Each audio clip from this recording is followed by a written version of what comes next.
അസ്സലാമു അലൈക്കും. മഞ്ഞ സഹോദരന്മാരെ, ഇന്നത്തെ വിഷയം ഞാൻ ടൈറ്റിൽ കൊടുത്തിരിക്കുന്നത് വയലിത്തറ ഖുർആൻ വ്യാഖ്യാനിച്ചു. അദ്ദേഹം കേരളക്കരയിൽ നല്ലൊരു പ്രാസംഗികനായിരുന്നു മുൻകാലങ്ങളിൽ. വളരെയധികം ആളുകൾ അദ്ദേഹത്തിന് റെസ്പെക്റ്റ് കൊടുക്കുകയും പ്രഭാഷണത്തിന് ക്ഷണിക്കുകയും ചെയ്യുമായിരുന്നു മുൻകാലങ്ങളിൽ. അദ്ദേഹത്തിൻ്റെ പേര് വയലിത്തറ എന്ന് അറിയപ്പെടുന്നത്, പക്ഷേ എങ്കിലും പേര് എനിക്ക് വയലിത്തറ മുഹമ്മദ് മുസ്ലിയാണെന്ന് തോന്നുന്നു എനിക്ക്. പക്ഷെ അദ്ദേഹം മരണപ്പെട്ടു പോയി. ഏകദേശം 94 വയസ്സ് ആണ് കേട്ടത്.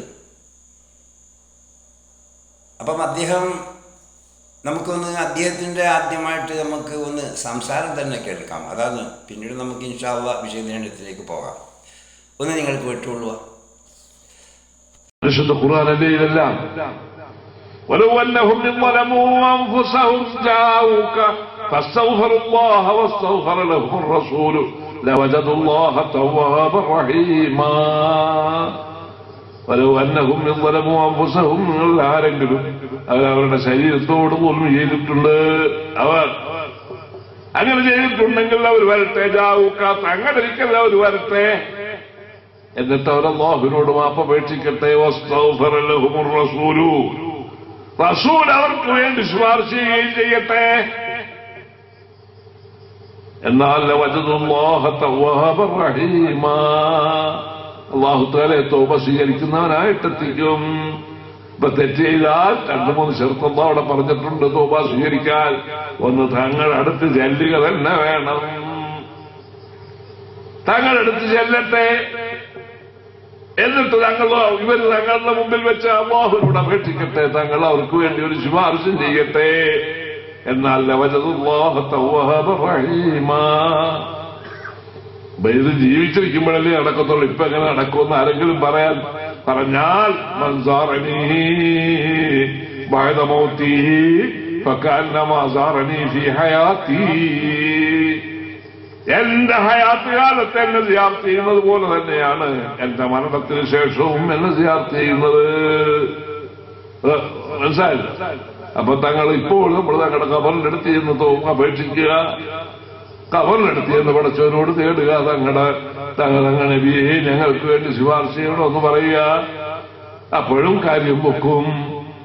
അപ്പൊ ഇതെല്ലാം പരിശുദ്ധ ഖുർആന്റെ അടിസ്ഥാനത്തിൽ ഈ തവസ്സുലും ഇസ്തിഗാസത്തും ഒക്കെ നമ്മുടെ മുമ്പിലുണ്ട്.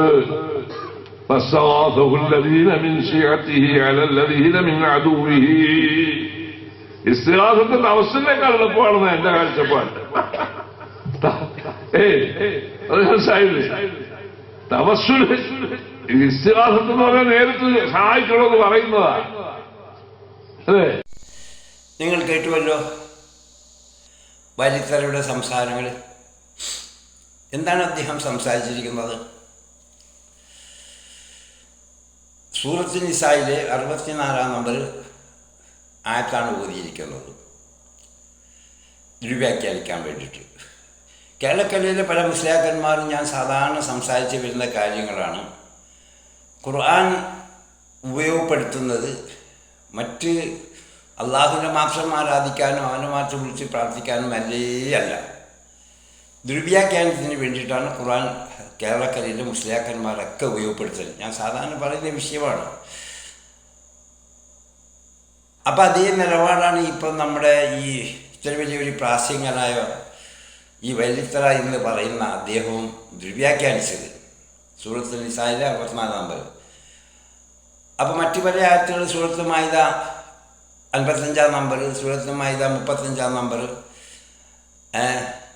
സൂറത്ത് പിന്നീട് വസൽ മന്നർസല്ല എന്നുള്ളത്, ഇതൊക്കെ കേരളക്കരയിലെ മുസ്ലിയാക്കൾ സാധാരണ ഉപയോഗപ്പെടുത്തുന്നതാണ്. അതായത് അള്ളാഹു അല്ലാത്ത ഭൂദേവാരാധനയ്ക്ക് വേണ്ടിയിട്ടാണ് ഈ ഖുർആൻ ഉപയോഗപ്പെടുത്തൽ. ഇതാണ് കേരളക്കരയിലെ മുസ്ലിയാക്കന്മാരുടെ മൊത്തം അവസ്ഥ. അപ്പം അതേ രൂപത്തിൽ തന്നെയാണ് ഇദ്ദേഹത്തിൻ്റെ ഇപ്പം നമ്മൾക്ക് ഖുർആൻ ദുർവ്യാഖ്യാനിച്ച സംസാരം കേൾക്കാൻ കഴിഞ്ഞു. എന്താണ് ഈ അദ്ദേഹം പറഞ്ഞിരിക്കുന്നത്? അദ്ദേഹം പറഞ്ഞിരിക്കുന്നത് ഈ ആയത്ത് ഓതിയിട്ട്, അതായത് നബി സല്ലല്ലാഹു അലൈഹി വസല്ലമിൻ്റെ കബറ്റിങ്കൽ പോയിട്ട് അവിടെ വെച്ചിട്ട് അള്ളാഹുവിനോട് പ്രാർത്ഥിക്കണമെന്ന് ചുരുക്കി പറഞ്ഞാൽ തവസ്സിലാക്കിയിട്ട്, അപ്പം അവിടെ മദീനത്ത് പോയിട്ട് അവിടെ വെച്ചിട്ട് പ്രാർത്ഥിക്കണമെന്ന്. അപ്പം മദീനത്തേക്ക് പോകാൻ വേണ്ടിയിട്ട് ഇതിൻ്റെ ചിലവാരാതെത്തി അവിടത്തേക്ക് പോകാൻ നമ്മളിപ്പോൾ ഏത് കുറ്റകൃത്യം ചെയ്ത് കഴിഞ്ഞാൽ എത്ര പ്രാവശ്യം നമ്മൾ പോകേണ്ടി വരും. മനുഷ്യൻ്റെ, അതായത് അല്ലാഹു സുബ്ഹാനഹു വ തആല മനുഷ്യൻ കുറ്റം ചെയ്യും തന്നെയാണ് പറഞ്ഞിരിക്കുന്നത്. ആദമിൻ്റെ മക്കൾ കുറ്റം ചെയ്യും, കുറ്റം ഏതാണ്ട് തുടർന്നുകൊണ്ടേയിരിക്കും. അതെനിക്ക് അല്ലാഹു സുബ്ഹാനഹു വ തആല അള്ളാഹുവോട് തൗബ ചെയ്യാൻ വേണ്ടിയിട്ട് മാനദണ്ഡം വെച്ചിട്ടുണ്ട്. നിങ്ങൾ എത്ര കുറ്റം ചെയ്താലും നീ ഞങ്ങളോട് എന്നോട് പൊറുക്കില്ല ചോദിക്കാൻ അല്ലാഹു സുബ്ഹാനഹു വ തആല വളരെയധികം ഇളവ് നമുക്ക് തന്നിട്ടുണ്ട്. അള്ളാഹുവിനോട് പ്രാർത്ഥിക്കുക, അള്ളാഹുവിനോട് പൊറുക്കില്ല ചോദിക്കാൻ. അപ്പം ഈ മുസ്ലിയാരുടെ, ഈ വലിയ മുസ്ലിയാരുടെ പറഞ്ഞത്, നമ്മുടെ കേരളത്തിലെ മുസ്ലിയാരുടെ സംസാരത്തിൽ മറ്റുള്ളവരോട് പാപമോചനം തേടാൻ വേണ്ടിയിട്ടാണ്. അവരുടെ അമ്പിയാക്കന്മാരോട് സാധാരണ നമ്മൾ കേൾക്കുന്ന വിഷയം സോഷ്യൽ മീഡിയയൊക്കെ നമ്മൾ വളരെ കേട്ട് കഴിഞ്ഞ സംഭവമാണ്. അതിനേക്കാൾ അപ്പുറം പറഞ്ഞു കഴിഞ്ഞിട്ടില്ല. അന്നിപ്പോൾ വിശദിക്കുമ്പോൾ സമയം കൂടി വരും. അപ്പം ഇതെന്താണ് പറഞ്ഞിരിക്കുന്നത്, അതായത് മദീനത്തിലേക്ക് പോയിട്ട് അവിടെ വെച്ചിട്ട് പ്രവാചകൻ്റെ മുമ്പിൽ വെച്ചിട്ട് അള്ളാഹു ഈ ആയത്തിൻ്റെ അടിസ്ഥാനത്തിൽ അള്ളാഹുവിനോട് പ്രാർത്ഥിക്കണമെന്ന് എന്ന് പറഞ്ഞാൽ, അപ്പം അവിടെ വെച്ചിട്ട്, അപ്പം ഈ അവിടത്തേക്ക് പോകാൻ വേണ്ടിയിട്ട് ഇതിൻ്റെ ചിലവാരാതിരുത്ത് എത്ര പ്രാവശ്യം പോകണോ, ഒരു പ്രാവശ്യം ഒരു കുറ്റം ചെയ്ത് എത്ര പ്രാവശ്യപ്പെട്ട്. അപ്പം ഇത്തരം, അതായത് ഇങ്ങനെയെല്ലാം ഇവർ മുസ്ലിയാക്കന്മാരുടെ മെയിൻ്റെതാണ്. അതാണ് ഞാൻ പറഞ്ഞു വരുന്നത്. ഇതിനെ ചിലവാരിച്ച് അയാൾ മരിച്ചുപോയി, ഇനിയിപ്പോൾ ആരാധന മുസ്ലിയാക്കന്മാർ നമുക്ക് തരുമോ? അവിടത്തേക്ക് പോയിട്ട് അവിടെ വെച്ചിട്ട് തൗബ ചെയ്യാൻ വേണ്ടിയിട്ട് തരുമോ? ആരും തരില്ല.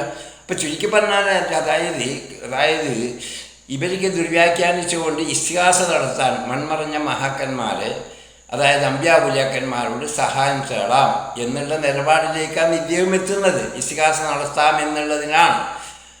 പക്ഷേ ഇസ്തിഹാസം നടത്താൻ മരിച്ചുപോയ മൺമറഞ്ഞ മഹാക്കന്മാർ, അമ്പ്യാവുലിയാക്കന്മാർ ആരോട് സഹായം തേടാതെ ബഹുദൈവാരാധനയിലേക്കാണ് നീങ്ങുന്നത്. നിതീഷ് റഹ്മത്തുള്ളാഹി പറഞ്ഞ പോലെ. അതൊന്നും ഇപ്പോൾ വിശദീകരിക്കാൻ സമയമില്ല. അപ്പോൾ യഥാർത്ഥത്തിൽ എന്താണ് ഈ ഖുർആനിൻ്റെ ഈ സൂറത്തുൻ നിസായിലെ 64-ാം നമ്പർ, മറ്റായത്തും ഞാൻ വിശദീകരിക്കുന്നില്ല. മാഇദയിലെ 35-ഓ 55-ഓ അതൊന്നും അതൊന്നും ഇപ്പോൾ ഞാൻ വിശദീകരിക്കാൻ സമയമില്ല. അവിടെ എന്താണ് ഈ ഖുർആൻ, ഈ സൂറത്തുൻ നിസായിലെ 64 അപ്പോൾ ഇതന്നെയാണ് നമ്മുടെ പേരോടടക്കം വരുന്ന ഓരോ മുസ്ലിയാക്കന്മാർ ഇതന്നെയാണ് എപ്പോഴും പറയാറുള്ളത്. എന്താണ് ഈ സൂറത്തുൻ നിസായിലെ 64 യഥാർത്ഥത്തിൻ്റെ വശങ്ങൾ എന്താണ്? ആ ഖുർആൻ ആയത്തിൽ ഇറങ്ങാനുള്ള പാഠ്യാർത്ഥനം എന്താണ്? അതാണ് നമ്മുടെ മനസ്സിലാക്കേണ്ടത്. നബി സല്ലല്ലാഹു അലൈഹി വസല്ലമിൻ്റെ കാലഘട്ടത്തിൽ ഒരു ജൂതനും മുനാഫിക്കും, അതായത് മുനാഫിക്കുമായിട്ട് തർക്കമുണ്ടായി. ആ തർക്ക സമയത്ത് ജൂതൻ പറഞ്ഞു നമുക്ക് പ്രവാചകൻ സല്ലല്ലാഹു അലൈഹി വസല്ലമിലേക്ക് പോവാം. അതേ സമയത്ത് ഈ മുനാഫിക്ക് പറഞ്ഞു വേണ്ട, നമുക്ക് ജൂത പണ്ഡിതൻ്റെ അടുത്തേക്ക് പോവാം. എന്തുകൊണ്ട്? അപ്പം അതായത് ഈ ജൂതന് സത്യമുണ്ട്, അപ്പം പ്രവാചകൻ്റെ പോയാൽ സത്യം വിധിക്കും, മനസ്സിലായില്ലേ? അപ്പം ഈ മുനാഫിൻ്റെ അടുത്ത് സത്യമില്ല.